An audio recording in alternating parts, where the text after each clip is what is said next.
नमस्कार, आप सभी का स्वागत है क्राइम 24 लाइव न्यूज चैनल में और मैं हूं आपके साथ ममता दुबे। आइए ले चलती हूं कुछ खास खबरों की ओर। गुजरात विद्यापीठ के कुलाधिपति एवं राज्यपाल आचार्य देवव्रत जी के निमंत्रण पर गुजरात विद्यापीठ के न्यासी मंडल की बैठक उनके गृहनगर हरियाणा के कुरुक्षेत्र में आयोजित की गई। गुजरात विद्यापीठ मंडल के ट्रस्टियों ने आचार्य देवव्रत जी के गुरुकुल के विभिन्न संकायों और परियोजनाओं का निरीक्षण किया। गुजरात विद्यापीठ के न्यासी मंडल के सभी सदस्य गुरुकुल कुरुक्षेत्र एवं 180 एकड़ में फैले गुरुकुल प्राकृतिक कृषि फार्म के भ्रमण से अत्यधिक प्रभावित हुए। वर्ष 2024-25 के लिए गुजरात विद्यापीठ मंडल की चौथी बैठक कुलाधिपति एवं राज्यपाल आचार्य देवव्रत जी की अध्यक्षता में कुरुक्षेत्र के गुरुकुल में आयोजित की गई।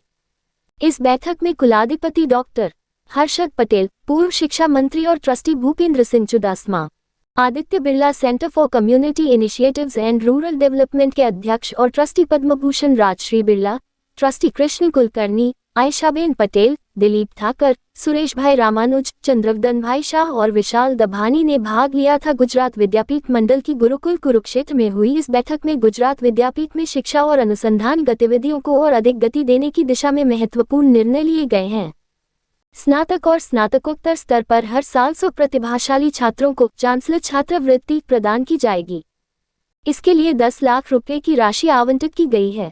विद्यापीठ की PhD छात्रों को गांधी विश्व वस्त्रक योजना के तहत फेलोशिप दी जाएगी। प्रति वर्ष 5 छात्रों को 25,000 रुपये प्रति माह की फेलोशिप देने का निर्णय लिया गया है। गुजरात विद्यापीठ के शिक्षकों के शोध कार्य के लिए प्रति वर्ष 10 लाख रुपये और 50 लाख रुपये का विशेष आवंटन किया गया है। गुजरात विद्यापीठ ग्रेजुएट एसोसिएशन का शताब्दी महासम्मेलन 6 दिसंबर को होगा। इस सम्मेलन में विद्यापीठ के लगभग 10,000 पूर्व स्नातकों को आमंत्रित करने की योजना है। इस बैठक में इस सम्मेलन के लिए 50 लाख रुपये के विशेष आवंटन को भी मंजूरी दी गई है। गुजरात विद्यापीठ मंडल की इस बैठक में वर्ष 2025-26 के बजट को मंजूरी दे दी गई है, जिसके तहत गांधी ग्राम जीवन पदयात्रा के लिए 50 लाख रुपये आवंटित किए गए हैं।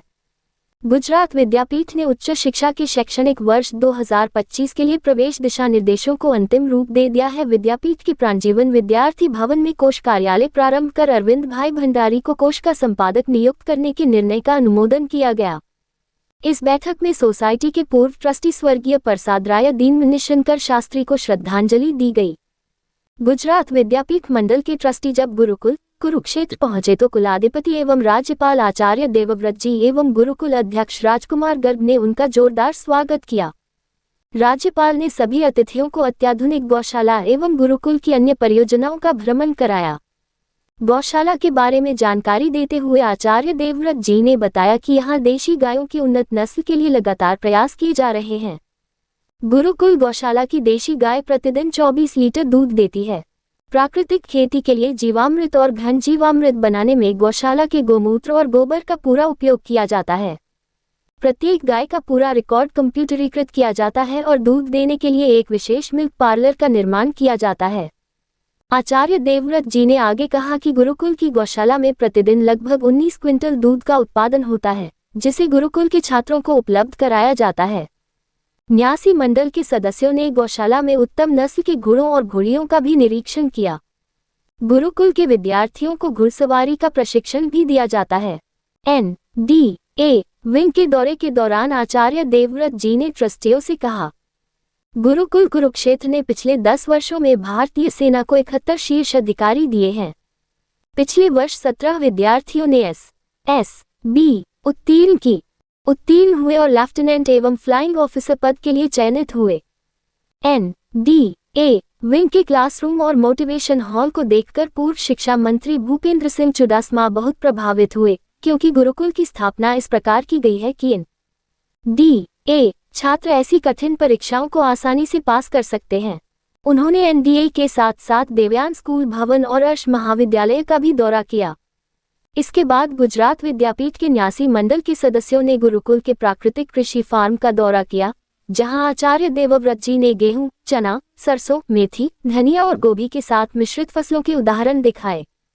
उन्होंने कहा कि इस विधि से किसान अपनी आय बढ़ा सकते हैं।